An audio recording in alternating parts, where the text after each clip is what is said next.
गाडी ऐकली असेल, तुम्ही शिडी ऐकली असेल, ईडी ऐकली होती का? कुणी आणलं हे सगळं ईडीचं प्रकरण? भाजपने आणलं.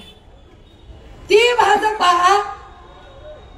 आता एकनाथ शिंदेला हाताशी धरून महाराष्ट्र नासू पाहते. एकनाथ शिंदेलाच का मुख्यमंत्री करायचं? त्याची दोन कारण आहेत. एक, एकनाथ शिंदेना मुख्यमंत्री यासाठी करायचं कारण त्यांना उद्धव ठाकरे यांच्याबद्दल प्रचंड द्वेष आहे. ते द्वेषाचं राजकारण करतात.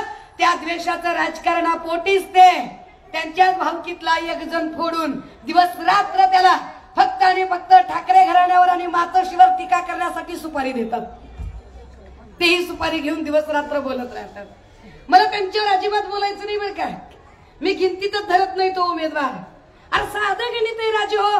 इथं आपण रोज 353, 323, 324, 307 अशा खोट्या गुन्ह्यांना आपण रोज फेस करतोय.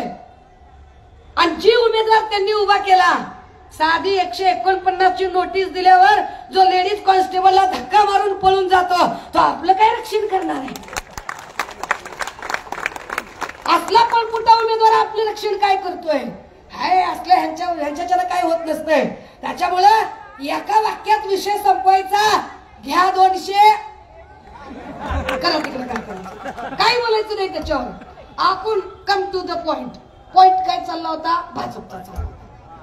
त्या भाजपने महाराष्ट्र नासवण्यासाठी, महाराष्ट्राचं वाटोळं करण्यासाठी एकनाथ शिंदेना पुढे केलं. कारण एकनाथ शिंदेनी कॉम्प्रोमाइज केलं. एकनाथ शिंदेची कमिटमेंट होती फक्त मला मुख्यमंत्री करा, काही बोलणार नाही, तुमच्या कशाच्या आड येणार नाही.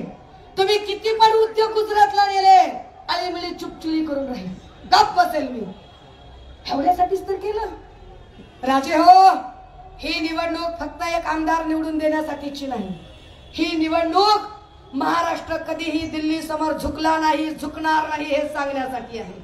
ही निवडणूक या महाराष्ट्राची सत्ता, मत्ता, अस्मिता अबाधित ठेवण्यासाठी आहे.